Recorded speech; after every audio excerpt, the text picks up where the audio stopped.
아니구나라는 생각을 많이 들었습니다. 케이프선은 연구할 때가 아니라 크루즈 연구할 때는 그런 생각을 했습니다. 시간이 많이 없어서 빨리 진행하도록 하겠습니다. 오늘 제가 발표할 부분은 케이프 시장의 운임 결정 요인과 예측 모델에 관한 연구입니다. 이 연구 같은 경우에는 2018년에 좀 됐습니다. 한인항만학회지에 소거했던 그런 논문입니다. 시간이 좀 지났기 때문에 지금 상황하고 좀 약간 다를 수 있습니다. 그 부분은 양해해 주시기 부탁드립니다. 본론으로 바로 들어가겠습니다. 세계 화물 물동량을 보면 잘 아시다시피 해상 물동량이 압도적으로 많죠. 우리나라 경우에도 그렇습니다.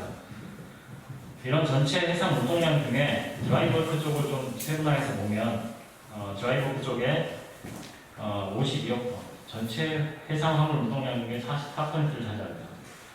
그 뒤로 석유 운송 26%, 컨테이너가 16%. 이 중에서 드라이버크를 조금 더 세분화해서 보면 아래쪽에 볼 수 있습니다. 철광석이 약 14톤, 그 다음에 석탄이 12억 톤. 이 두 화물의 비중이 드라이버크 전체 시장에서 52%를 차지한다고 볼 수 있습니다.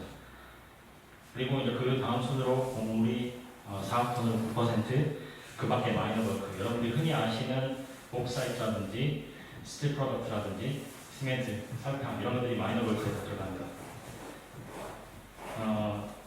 이렇게 이제 해상 화물 물동량 중에 드라이버크 쪽을 살펴보았고요. 그러면 이제 이런 화물을 어떻게 수송하느냐, 수송 수단에 대해서, 즉 공급 쪽에 대해서 한번 보도록 하겠습니다. 잘 아시다시피 벌크 선박은 선형별로 2, 3만 톤 되는 핸디 사이즈가 있고요. 그 다음에 가장 큰 캡사이즈까지 이렇게 되어 있습니다. 물론 이거보다 더 큰 VLOC라든지 발레막스 시리즈도 있습니다. 그런데 이제 계산의 편의상 발레막스라든지 VLOC 같은 경우는 캡사이즈로 합산을 해서 계산을 해보면 캡사이즈가 약 3억 4천만 톤의 공급량이 있고요. 그 나머지로 밑에 보이시는 수치만큼의 공급이 됩니다. 자, 이렇게 이걸 종합해서 보면 크게 두 가지 시사점을 끌어낼 수가 있는데요. 첫 번째로 캡 시장. 캡 시장의 공급 측면에서나 수요적인 측면에서 보면 모두 가장 큰 규모를 차지하고 있습니다. 가장 큰 비중을 차지하는 가장 중요한 시장이라고 할 수 있겠습니다. 그 다음 두 번째로는 수요 공급을 보시면 다른 시장에 비해서, 다른 화물에 비해서 굉장히 비교적 간단한 특성을 보이고 있습니다. 캡 사이즈가 운송할 수 있는 화물은 석탄과 철광석에 거의 한정되어 있습니다. 그렇기 때문에 이 시장 구조가 굉장히 간단하죠. 이러한 캡 시장의 구조와 특성 때문에 제가 캡 시장에 좀 더 관심을 가지고 본 연구를 하게 됐습니다. 석탄과 철광석의 전 세계적인 움직임을 좀 더 세밀히 보자면 석탄과 철광석 수출 물동량 호주에서, 그리고 브라질, 인도네시아에서 수출이 되고 있고요. 대부분의 수입은 북동 성북에 집중이 되어 있습니다. 석탄도 마찬가지입니다. 석탄도 이들 나라에서 수출이 되고 또 북동 성북에서 상당히 많은 비중으로 수입을 하고 있습니다.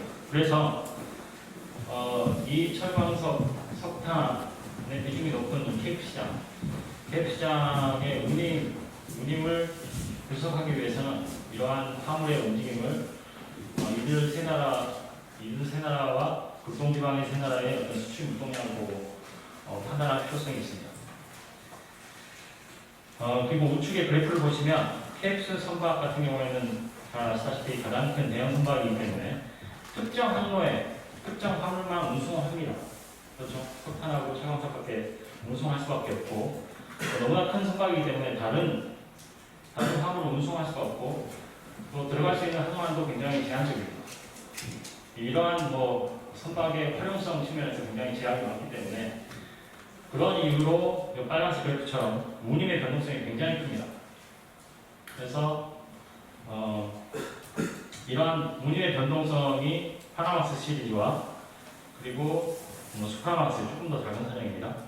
수프라마스 시리즈와 비교를 했을 때 이 변동성 측면을 보면 압도적으로 큰 것을 볼 수가 있습니다. 이러한 지표를 잘 나타낼 수 있는 게 지금 현대투자론에서 샤프 레이쇼라는 수치로 해서 비교를 하는데요.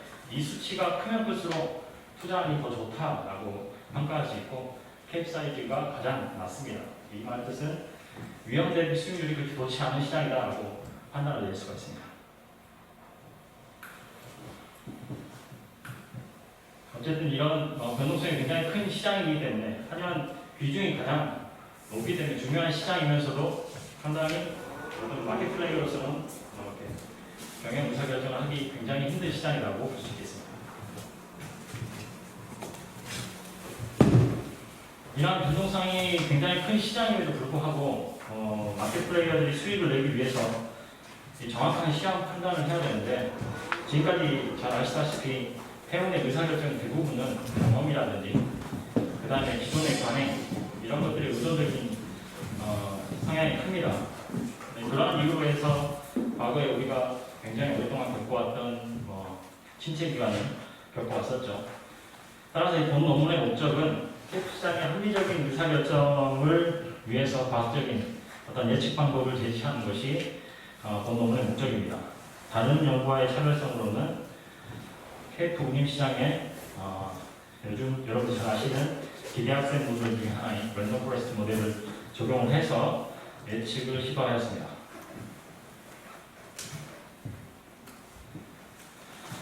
일단 연구 데이터를 볼 건데요. 데이터는 여러 시황 보고서, 그 다음에 문헌 연구를 바탕으로 해서 표상에 나와 있는, 그림에 나와 있는 공급 요인 5개, 수요 요인 11개를 선정하였습니다.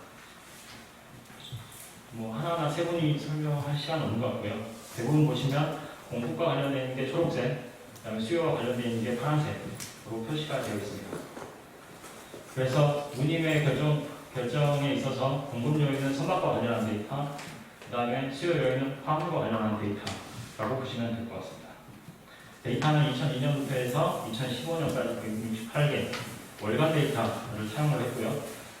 머신러닝 모델의 특성상 학습을 시켜야 되는 관계로 전체 데이터 사이즈에서 8대2 비율로 해서 훈련셋과 테스트셋을 구분해서 학습을 시켰습니다.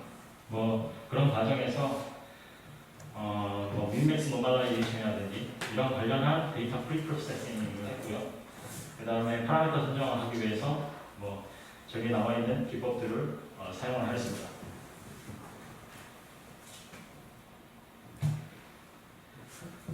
사용한 모델은 간단하게 설명하고 넘어가겠습니다. 첫 번째는 벤치마크 모델로 스텝와이 리그레이션을 사용했고요. 이거는 그냥 통계 모델입니다. 통계 모델을 사용했고 그 오른쪽에 있는 랜덤 포레스트 모델입니다.